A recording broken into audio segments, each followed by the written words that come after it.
وبه نستعين على أمر الدنيا والدين صلى الله عليه وسلم رئيس الوزراء دولة فدرالك الصومالية وزير رضا دولة فدرالك حلبانada dowladda federaalka wasiirada iyo xildhibaanada dowlad goboleedka koonfur galbeed gudoomiyaha baarlamaanka dowlad goboleedka koonfur galbeed shacabweynaha reer koonfur galbeed gaar ahaan dadka shacabka ee reer Baydhabo waraysiinka salaamay salaanta islaamka salaamu calaykum waraxmatullaahi wabarakaatuh بعد السلام جيكا ولدا شرف لنا إنه سنين كويا رئيس الوزراء وسئي وفدي سهوكا ميو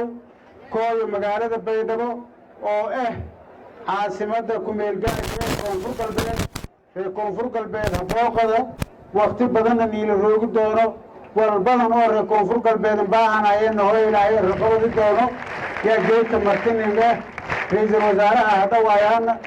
يوم الشيء هو إلى هير ولله رئيس الوزراء هذا واو السين ويسين لنا دتك البيضة إيه ما سنتين هذا واو كفايل يصير فايل يسين هذا وايتين وفدي رئيس الوزراء إيو وناك شرف فلسطين ككساي وهاي الدولة جيرانته دولة نمرة وناك سوريانته سوريا احترامك فإلا أنت ولسندرة تلهم تيبسينك كسائه سياك ما سنتين إن شاء الله هو إلى هيرا تذكر هيكم فرق البيت ولتيك سرايا أنه ورمر إيه دولة النمو إيه برواقه إيه بس إيه أمني إيه عدالة إيه ورمر وتيك سرايا ولما رئيس الوزراء ولكن رجل هو إلى هيرا ولا عليه واجد تكون هيكم فرق البيت يوم باهن عيان دولة سيدين دولة جيل إذن يوصوب يدوم إن شاء الله هو إلى هيرها والله عليه وراجع عليك بالشهاي نمجرين كوريت عزمات كثير والبرشلة كوريتا سيدا مانا قاسي عربيدي جامعة يسكال في الوغان ومركة تسكن سرعوه سين بليين دكتور لكم فرق البيت بقول كيلو صدوات عندما يرون شغل عنا كرسة شغل عبورنا ورسي سوب يدوم إن شاء الله هذا المجرى ولها كدواعي ويوم كما نجي رئيس الوزراء دولة فدرالك الصومالية أو سوستيشي بوان سدي ورمركة إيو دولة نمدة الصومالية إنه سميل كسر يهود الديرتي وناجة إيو صومالي نمدة إيو سكهلك الصومالية أنا كشفه كيسو الدين هكذا صوص كوي دولة الجرمودة شركرين فراي إيو ديبويسيتي iyo dibudhiskii dowladda galguud waa soo xamarna aan qadinayna iyo toos koonfur galbeed kooyi Baydhabo ninka kooyi keediyada maasii ra'iisul wasaaraha marlamaadii marsaddexaad ay ildawaaya isiiniyada maasantiin hada waayo ka faylo ayuu maasantiin bilana ra'iisul wasaaraha hada waaw Baydhabo ka dawaaw koonfur galbeed ka dawaaw dad iyo kinjeel ka dawaaw dowladnimada jeel ka dawaaw dad dowlad falaw ka dawaaw dad midnimada Soomaaliya dowladnimada tiigsada reer Baydhabo jannaay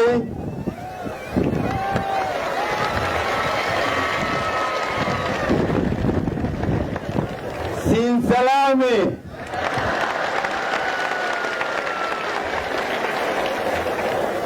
نبدا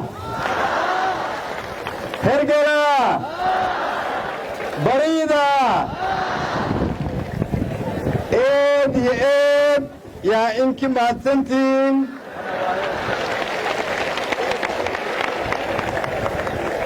سيدة السورة له هاينا وينتين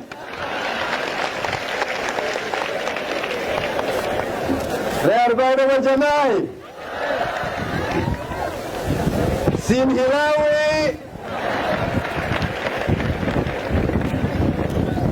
إذن يهلوتنا إذن يهلوتنا غير كوفر قلبك صوماليا إذن غودية جرتين غير كوفر قلبك صوماليا إذن غودية جرتين غوديوكي يلي استنكفر إلى مانتا غير كوفر قلبك إنيس وريسن يا إنكوي ريدنا صقال صور وانسوس إيه آمفده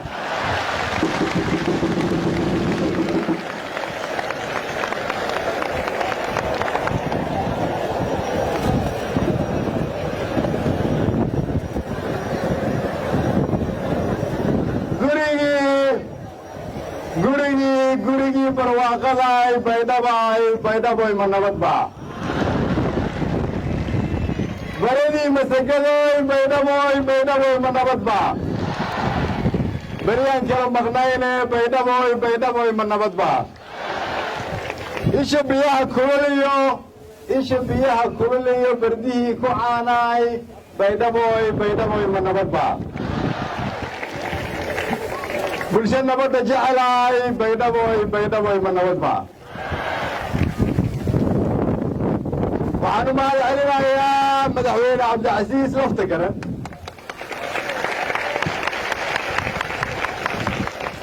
oo sida dowladnimada loo bilaabay in halkan laga oogo markii uu madaxweynaha noqday kadib waxaan u mahad celinayaa madaxweyne cabdicasiis laftigaran oo ammaan iyo sharaf mudan sababtoo ah sida uu u noqday madaxweynaha waxaa halkan ka muuqata sida dowladnimada looga oogaayo koonfur galbeed gaar ahaan baydhabo waxaa ka muuqata sida la isugu soo dhoweynayo dowladda federaalka iyo dowlad goboleedyada iyo shacabka soomaaliyeed oo dhan madaxweynaha iyo guddoomiyuhuna waa ku mahadsan yihiin sida sharafta leh uga shaqeeyaan horumarka dalka iyo dowladnimada waxaa aasaas u ah wada shaqayn koonfur galbeedna waxay weligeed ahayd budhigaha wada shaqaynta dadka iyo dowladda soomaaliyeed waa idinkaga mahad celinayaa waa mahadsantiin halkan waxaa hortayda ka muuqda mustaqbalka ummadda soomaaliyeed dhallinyaro soomaaliyeed oo aan sheegay waa saamiga ugu badan ee dadka iskale dadka soomaaliyeed maadaama ugu yaraan 75% shacabka soomaaliyeed ay yihiin dhallinyaro waa idiin hambalyaynayaa sidaa isugu duubantihiin waa idiin hambalyaynayaa sidaa dowladdiinna u garab taagantihiin waa idiin hambalyaynayaa hamuunta idinka muuqata iyo dowlad jacaylka aanna ka shaqayn lahayn sida ugu dhaqsaha badan sida aan u furi lahayn jidka isku xidha xamar iyo baydhabo haddii ilaah yidhaahdo sidaad la socotaan dowladda federaalku waxay waayahan ku mashquulsanayd in la xoreeyo deegaano ka mid ah koonfur galbeed oo ay ugu horraysa shabeellada hoose waxaan madaxweynaha iyo dowlad goboleedka koonfur galbeed uga mahad celinayaa doorka mugare oo ay ka qaateen inay dib u xoreeyaan deegaanadaas oo aan rajeynayna mar dhow madaxweyne cabdicasiis inuu u guuro magaalo madaxdiisii uuna halkaas ku shaqo galaa fiilaa yidhaahdo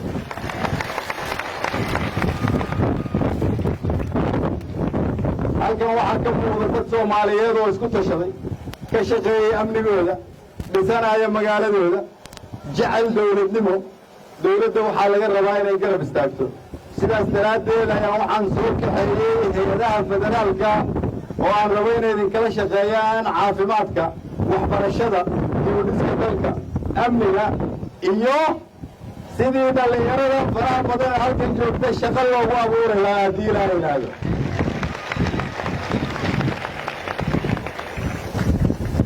meel walba waan ku soo wareegay dalka soomaaliyeed mar walba oo dhib dhaco waxaa taagan oo isu soo baxa dhallinyaro soomaaliyeed mar walba oo dadka soomaaliyeed ay culays dareemaan waxaa soo istaaga haween iyo culummo soomaaliyeed mar walbuu dhib dhaco waxaa soo baxa soomaali tiraahdaa waxaan rabnaa soomaalinimadii waxaan meel iska dhignay oo aasnay qabyaaladii iyo qabiilkii qofka jooga koonfur galbeed iyo qofka xamar jooga iyo qofka dhuusamareeb jooga iyo qofka beledweyne jooga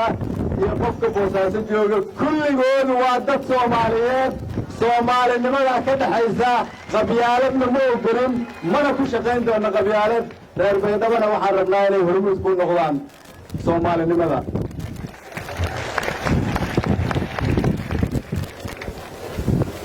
waxaan rabaa inaan idiin sheego muddadii koobneed oo dawladdeenu jirtay waxaan la kulannay caqabado badan laakiin waxaan joognaa meel aan dhihi karno waxaa muuqda iftiin dawladeed jid dheer baan soo marnay godad iyo buuro leh mugdi ah iyo gudcur qaybtii iftiinkaan u soo baxnay laakiin in lasii adkaystaa la rabaa ogow culays walba oo dawladnimada loo maro macnaheedu waxay tahay inaan gacanta idiin gelinno dawlad ka dhib yar midda annagu hadda aan joogno culays walba oo la maro waxay tahay in idinka jidhka aad mari lahaydeen laydiin siin xaaro culays walba oon marno macnaheedu waxay tahay inaan rabno soomaaliya ka duwan soomaaliyada maanta aan joogno culays walba oon marno waxay tahay inaan raadinayno idinku inaad heshaan mustaqbalka cabdicasiis iyo aniga iyo guddoomiye waan hellay mid ka wanaagsan laakiin taasi si ay u dhacdo dawladnimada soomaaliyeed iyo horumarkeeda dhexdhexaad kama noqon kartaan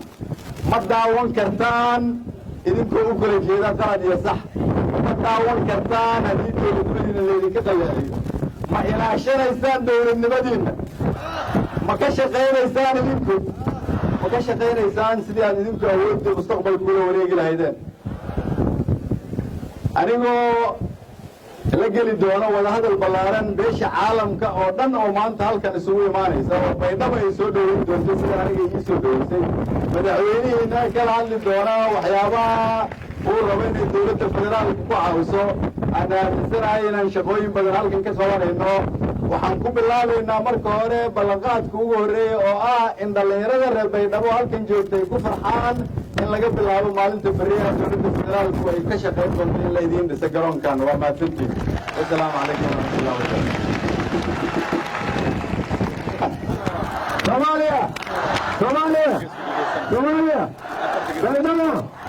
Baydhabo koonfur galbeed waa mahadsantiin